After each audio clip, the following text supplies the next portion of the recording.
Students, आज हम इस लेक्चर में डिस्कस करेंगे लीनियर मेजरमेंट के बारे में। लीनियर मेजरमेंट होता क्या है, कैसे कैसे लीनियर मेजरमेंट होता है, इन सब टॉपिक के बारे में आज डिस्कस करेंगे। तो सबसे पहले स्टार्ट करते हैं टॉपिक को। हमें ये चीज़ें पता है कि all the distance require for the making a plan, कि जब हम प्लान और मैप बनाएंगे, जैसा कि प्रीवियस क्लास में डिस्कशन किया था कि प्लान क्या होता है, मैप क्या होता है। तो जब भी हम प्लान और मैप बनाएंगे तो हमें कुछ ना कुछ क्या होते हैं, डिस्टेंसेज का मेजरमेंट करना पड़ता है। अब वो डिस्टेंसेज कैसे कैसे होंगे, तो वो सारी डिस्टेंसेज जो होती है मेजर करने की ज़रूरत पड़ती है, और उन सारी डिस्टेंसेज को ही क्या बोलते हैं, हॉरिजॉन्टल डिस्टेंसेज बोलते हैं। हेंस ये चीज़ें हमें पता है कि हॉरिजॉन्टल डिस्टेंस आर मेजर और sufficient reading are taken to calculate the horizontal distance. Horizontal distance को कैलकुलेट करने के लिए हमारे पास बहुत सारे इक्विपमेंट की ज़रूरत पड़ेगी। इस चैप्टर में हम डिस्कस करेंगे लीनियर मेजरमेंट के कौन कौन से मेथड पहले अडॉप्ट होते थे, और उन मेथड के बारे में आज कौन कौन से मेथड सबसे ज़्यादा अडॉप्ट होते हैं, तो उनके बारे में भी हमें क्या करना है, ये पॉइंट डिस्कशन करना है कि उस समय कौन से मेथड अडॉप्ट होते थे और आजकल की कौन से मेथड एडॉप्टेशन का कार्यक्रम चल रहा है, कौन कौन से मेथड अडॉप्ट होते हैं। तो अब स्टार्ट करते हैं हम अपने टॉपिक को। तो सबसे पहले जो मेथड है हमारे पास, अप्रॉक्सीमेट मेथड है, चेन और टेप का यूज़ करके है, और ऑप्टिकल मीन्स का है। हमारा जो सिलेबस है ईडीएम के बारे में भी है, हमारा जो सिलेबस है और चेन और टेप के बारे में। तो हम इसको आगे आने वाली क्लासेस में डिटेल में समझेंगे। बाकी आज हम देखेंगे कि अप्रॉक्सीमेट मेथड में कैसे वर्क होता है और ऑप्टिकल मीन्स में ये चीज़ें कैसे वर्क करती हैं। तो ये दोनों पॉइंट्स के बारे में भी हम आज ही समझेंगे, आज ही जानेंगे, आज ही देखेंगे। चलिए स्टार्ट करते हैं टॉपिक को। सबसे पहला मेथड है हमारे पास अप्रॉक्सीमेट मेथड। अब नाम में ही पता है अप्रॉक्सीमेट, हमें एग्जैक्ट वैल्यू नहीं पता चलेगी, एक अंदाज़ा पता चलेगा, एक अप्रॉक्सीमेट वैल्यू पता चलेगी। जैसे सबसे पहला है पेसिंग, फिर और क्या यूज़ कर सकते हैं, पासोमीटर का यूज़ करते हैं, और क्या होता है, पेडोमीटर का यूज़ करते हैं, ओडोमीटर का यूज़ करते हैं, स्पीडोमीटर का यूज़ करते हैं। कैसे कैसे करते हैं एक एक करके ये पॉइंट हम समझते हैं कि इन सब का कैसे कैसे हम मेजरमेंट करते हैं। तो सबसे पहले हमारा जो पॉइंट है उसके बारे में हम डिस्कशन करते हैं कि कौन कैसे कैसे हमारे पास है। पहला है हमारे पास पेसिंग।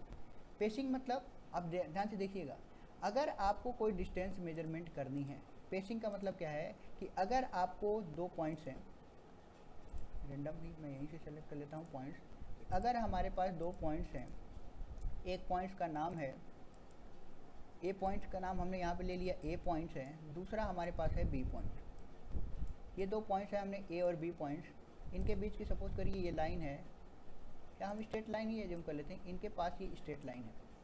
अगर ये लाइन हमें मेजरमेंट चाहिए, इस लाइन का हमें मेजरमेंट करना है, तो क्या करना होता है, सबसे पहले बात किसकी हो रही है, पहला वाले मेथड की बात हो रही है जिसका नाम है पेसिंग। तो मैं यहाँ पे हेडिंग लिख दे रहा हूँ पेसिंग। पेसिंग में क्या करते हैं, एक पर्सन को बोलते हैं कि ये लाइन ए से बी जानी है, तो वो पर्सन यहाँ पे रहेगा, वो पर्सन यहाँ पे है खड़ा, उसको बोलेंगे कि तुम इसी लाइन के अलॉन्ग पैदल पैदल चलते जाओ। क्या करेंगे कि तुम्हें ए पॉइंट से बी पॉइंट के बीच की दूरी हमें मत पता करनी है, तो कोई पर्सन को बुलाएंगे और बोलेंगे वो पर्सन तुम इधर आओ और यहाँ से क्या करो, इस लाइन के साथ साथ चलते जाओ। अब वो चलते जाएगा। तो इसमें क्या करते हैं, इसमें जो सर्वेयर होता है, जो सर्वेयर है उसको कहेंगे कि उसी सर्वेयर को कि तुम इसके अलॉन्ग घूमते जाओ, पर्सन को बोलेंगे कि तुम उस लाइन के अलॉन्ग चलते जाओ। उसके पास कुछ है नहीं, वो चलते जाएगा चलते जाएगा, और तो चलते चलते चलते चलते कहाँ पहुँच जाएगा, ए पॉइंट से बी पॉइंट तक पहुँच जाएगा। चलने से पहले उसे ये बोल दिया जाएगा कि तुम कितने कदम चले, कितने स्टेप चले, कदम चले, वो क्या कर लो, तुम काउंट कर लो। अब यहाँ पे ड्रॉबैक पहली चीज़ क्या आती है कि हम खुद इंसान हैं, हम 10 कदम चलते हैं तो 10 के 10 कदम एग्जैक्ट एक बराबर नहीं होते, कहीं पे ज़्यादा होता है, कहीं पे कम। तो अब उसने जो कदम चला होगा वो कदम काउंट कर लेगा। पहला मेथड ये है कि कदम वो खुद काउंट करेगा, काउंट करके आएगा, फिर उससे बोलेंगे कि चलो एक कदम चलो, एक कदम चलेगा तो उसका देख लेंगे कि एक कदम कितनी लेंथ आ रही है। ये एक कदम की डिस्टेंस आ जाएगी कुछ, उस मान लीजिए एक कदम की डिस्टेंस आई D1, और उसने क्या किया, टोटल स्टेप चढ़ के आया है टोटल 100, तो टोटल डिस्टेंस कितनी हो जाएगी 100 D1। ये चीज़ें समझ में आ रही होंगी। टोटल स्टेप हमें काउंट है, एक स्टेप की डिस्टेंस हमें पता है कि एक बार में कितना चलेगा। एक नॉर्मल पर्सन की बात करें तो वो लगभग 0.75 सेंटीमीटर, 0.75 मीटर से 0.8 मीटर चलता है, मतलब 75 से 80 सेंटीमीटर का एक स्टेप होता है, एक नॉर्मल पर्सन की बात कर रहे हैं। तो पहला पेसिंग में पैदल आदमी चलेगा, खुद ही स्टेप काउंट करेगा, और टोटल डिस्टेंस निकालने के लिए क्या करनी है हमें, टोटल नंबर ऑफ स्टेप हमें पता है कितने हैं, और एक स्टेप में कितना वो आ रहा है उसकी लेंथ, उसे मल्टीप्लाई कर देंगे। अब एक स्टेप कैसे काउंट करेंगे, जैसे यहाँ से बोल देंगे 10 कदम चलो, 10 कदम चल लेगा, टोटल डिस्टेंस चेन या टेप से मेजर कर देंगे, और 10 कदम में 10 स्टेप में इतनी दूरी चली तो एक में कितना चलेगा ये पता चल जाएगा। इसीलिए इसको बोलते हैं एवरेज लेंथ। एवरेज निकाल के फिर उसमें नंबर ऑफ स्टेप से मल्टीप्लाई कर देंगे। इसमें काम खुद काउंट करना है और खुद ही चलना है। दूसरा आता है 500 मीटर, ध्यान से सुनिएगा, ये 500 मीटर आ गया। अब इसी का थोड़ा सा मॉडिफिकेशन कर दिए, इसको थोड़ा सा मॉडिफिकेशन कर दिए और इस टर्म्स को बोल दिया क्या 500 मीटर। तो रबड़ लिया, रबड़ से मैंने क्या किया, इसको मिटा दिया। पेसिंग था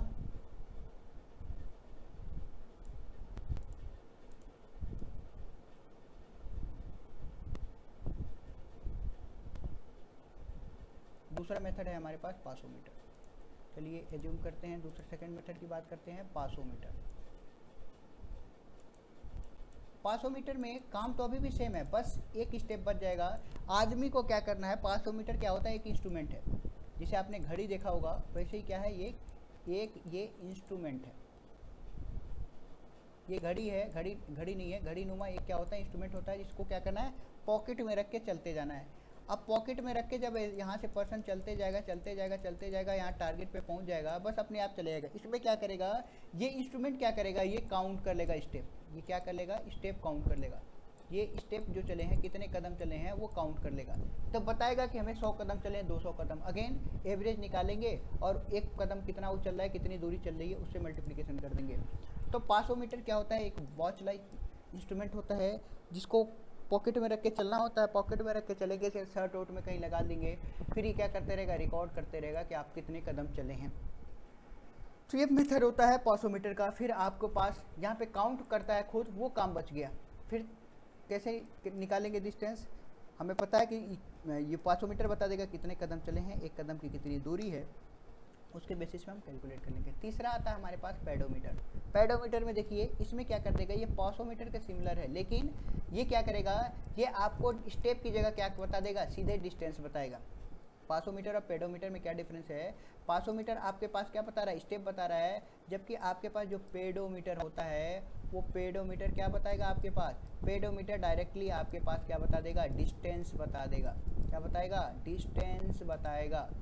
तो आपको ये चीज़ें पता है कि जो पार्ट आपके पास क्या पता चल गई, डिस्टेंस पता चल गई। आपको डिस्टेंस पता चल गया, डिस्टेंस किसके थ्रू पता चला, आपको पता चला पेडोमीटर के through. 500 meter number of step बता देगा काउंट करके, और ये क्या बता देगा, पेडोमीटर नंबर ऑफ कितनी डिस्टेंस चली अपनी डिस्टेंस बता देगा।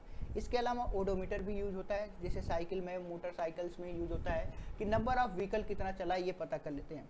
ओडोमीटर का क्या कॉन्सेप्ट होता है, इसके बारे में थोड़ा सा और डिस्कशन कर लेते हैं, ओडोमीटर कैसे काम करता है। तो अब हेडिंग डाला मैंने ओडोमीटर। आपको पता है कि जो जितने भी साइकिल होते हैं या बाइक साइकिल होते हैं या गाड़ियाँ होती हैं 4 व्हीलर, उनमें क्या होता है, पहिया लगा होता है। पहिए का डायमीटर फिक्स होता है। वो क्या करता है, एक पहिया है, मतलब पहिया है तो कहीं ना कहीं उसका शेप जो है वो सर्कुलर होगा। मैंने ये मान लिया ये पहिया है, ये पहिया है, इसका शेप है सर्कुलर। एक सेकेंड है, इसका जो शेप है वो क्या है, सर्कुलर शेप है। तो जब एक बार ये चक्कर मारेगा तो कितना डिस्टेंस चलेगा, 2πr। ठीक है, एक बार में ये चलेगा 2πr, या इसको और बोल सकते हैं और इसी को बोलते हैं 2r मिलके हो जाता है d, तो πd बोल सकते हैं। पाई क्या करेगा, ये डिस्टेंस मूव करेगा एक बार में। तो जो ये हमारे पास ओडोमीटर है, ये क्या करेगा, ये रिवॉल्यूशन काउंट करता है। रिवॉल्यूशन का मतलब चक्कर, पहिया कितना चक्कर लगाया है। हमें पता है कि पहिया जो है एक बार में इतना चक्कर लगा रहा है, तो इसमें हम क्या करेंगे, रिवॉल्यूशन काउंट कर लेते हैं। अभी चीज़ें कॉन्सेप्ट समझ में आ रही होंगी सबको। अब क्या करते हैं, रिवॉल्यूशन काउंट कर लेते हैं, कितना चक्कर लगाया। नंबर ऑफ साइकिल्स, इसको एक और टर्म से समझ सकते हैं, नंबर ऑफ साइकिल्स, कितने चक्कर उसने कंप्लीट किए। तो साइकिल्स पता चल जाएगा, इसके बेसिस पे हम कैलकुलेट कर लेंगे। तो नंबर ऑफ साइकिल भी हमें समझ में आ जाएगा। तो नंबर ऑफ साइकिल क्या है, इसके बेसिस पे हमें ये सारी चीज़ें पता चलेंगी। तो ये होता है ओडोमीटर में। स्पीडोमीटर क्या होता है, ये एडवांस इंस्ट्रूमेंट आ चुका है, जिसमें हम क्या करते हैं, किसी भी रनिंग व्हीकल्स का ये यूज़ कर लेते हैं, डिस्टेंस कितना है ये कैलकुलेट कर लेते हैं by help of the radar. इसमें लगा होता है, रडार सिस्टम पे काम करता है। फ्रीक्वेंसी जाती है, यहाँ से वेव जाती है, वेव टकराती है, रिटर्न होकर आती है, और हमें स्क्रीन पे शो हो जाता है कि कितना स्पीड में वो जा रहा है। तो ये चीज़ें पता चलती है हमारे पास स्पीडोमीटर में। तो ये हमारे पास सारे अप्रॉक्सीमेट मेथड हैं। इसके बाद थोड़ा सा एक्यूरेट मेथड आएगा, जिसमें हम बात करेंगे चेन और टेप के बारे में। तो हमारे पास चेन और टेप के बारे में डिस्कशन होता है, ये किसके पास अप्रॉक्सीमेट मेथड है। इसके बाद चेन और टेप के बारे में, तीसरा होता है ऑप्टिकल मीन्स के बारे में, और चौथा होता है हमारा जो मेजरमेंट होता है वो ईडीएम, इलेक्ट्रॉनिक डिस्टेंस मेजरमेंट, इसका एक स्टेशन आपके पास अभी अवेलेबल होगा, वो है टोटल स्टेशन। तो टोटल स्टेशन का जो मेजरमेंट होता है वो इसके अकॉर्डिंग होता है। अब अगर हम चेन और टेप का यूज़ करने जाएंगे तो कौन कौन सी इसके अलावा एरो की ज़रूरत पड़ेगी, पैक्स की, रेंजिंग रॉड की, ऑफसेट की, लेथ की, बाइसेस की, प्लम बॉक्स की, लाइन रेंजर की। ये क्या क्या होते हैं एक एक देखते हैं। एरो आपके पास इमेज दिख रहा है, एक इसमें इसका काम क्या होता है, ग्राउंड पे किसी भी पॉइंट को इस्टेब्लिश करने का, या ये बोल सकते हैं कि मार्किंग करने का काम होता है। सिमिलरली जो काम एरो का होता है वही काम पैक का होता है। एरो स्टील रॉड की बनी होती है, जनरली स्टील के बने होते हैं ये, और जो ये पैक होगा ये लकड़ी का बना होगा, लकड़ी का बना होता है। लकड़ी का इमेज ऐसे होगा, ऐसे आपने पैक देखा होगा। रेंजिंग रॉड होता है, ये इस्टेब्लिश होते हैं इंटरमीडिएट पॉइंट को बनाने के लिए। ये इंटरमीडिएट पॉइंट को आपने देखा होगा कहीं कहीं पे सर्वे का काम हो रहा होगा। ऑफसेट रॉड भी होती है, प्लम बॉब भी होता है। तो बहुत सारे इंस्ट्रूमेंट हैं जिनका यूज अभी भी हो रहा है और अभी भी होता ही है। तो ये डिफरेंट चीज़ें हैं जिनका यूज होते रहता है। तो हमने इंस्ट्रूमेंट के बारे में जान लिया, और आगे आने वाले लेक्चर्स में हम ये भी जान लेंगे कि जैसे चेन में कितने टाइप की चेन होती है। जैसे अगर हम बात करें तो 4 टाइप की चेन होती है, 4 टाइप के टेप होते हैं। चेन में कौन कौन सी होती है, तो हम सबसे पहले पढ़ते हैं मेट्रिक चेन, फिर इंजीनियर्स चेन, फिर गंटर चेन, फिर रिवेन्यू चेन। फिर बात करते हैं टेप में, तो क्लोथ टेप, जिसको लिलन टेप के नाम से भी जानते हैं। फिर उस क्लोथ टेप के बाद दूसरा टेप हमारे पास आता है, वो आता है हमारे पास मेटल का, मेटेलिक टेप। उसके बाद तीसरा हमारे पास, चलो एक चीज़ मैं मेंशन कर दे रहा हूँ इसको, स्टील टेप। और फोर्थ होता है हमारे पास इनमार्ट टेप। तो अगर चाहिए तो मैं यहाँ पे मेंशन कर दूँगा एग्जांपल के रूप में। तो मैंने यहाँ पे, चलो ब्लैक कलर ही है चेन, यहाँ एक साइड मैंने आपको यहाँ पे चेन का नाम लिख दे रहा हूँ, और एक साइड में यहाँ पे टेप का नाम लिख दे रहा हूँ, जो मोस्ट कॉमनली यूज होते हैं। चेन है तो हर बार मैं चेन मेट्रिक, आगे क्या होगा चेन। फिर दूसरा इंजीनियर को मैं शॉर्ट फॉर्म में ऐसा लिख दिया, चेन को ऐसे लिख दिया। फिर तीसरा हमारे पास आता है गंटर्स चेन, और लास्ट हमारे पास है रिवेन्यू चेन। चौथा हमारे पास है रिवेन्यू चेन। 4 टाइप की आपके पास चेन दिख गई। फिर इसके बाद टेप में बात करें, पहला आपके कलर चेंज कर दे रहा हूँ, नहीं तो बोलेंगे एक ही कलर है। पहला है क्लोथ, कपड़े का, या इसको एक और नाम से जानते हैं लिनन, LINEN, लिनन टेप। फिर दूसरा, इसमें कुछ कमियां थी, जब हम पढ़ेंगे तब मैं आपसे कमियों के बारे में डिस्कशन करेंगे। कर्सर कहाँ गया,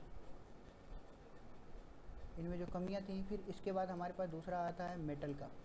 तो मेटल का है तो मेटेलिक बोलते हैं, मेटेलिक टेप। फिर उस मेटेलिक टेप को मॉडिफाई करके तीसरा बनाया गया।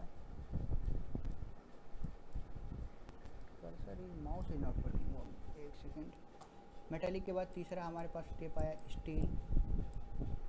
स्टील टेप, और फोर्थ हमारे पास आया इनमार्ट टेप। ये 4 टाइप के टेप हमने यूज़ किए हैं। इनके बारे में आगे आने वाली क्लासेज में हम डिस्कस करेंगे कि क्या किसमें कौन सी, जैसे मेट्रिक चेन की बात करें कितनी लेंथ होती है, हर एक चेन के बारे में ये डिस्कशन करेंगे। ओके क्लास, तो अगर आपको कोई डाउट होगा आज के लेक्चर में तो आप चैट बॉक्स में या कमेंट सेक्शन में आप मेंशन करिएगा। Okay, thank you.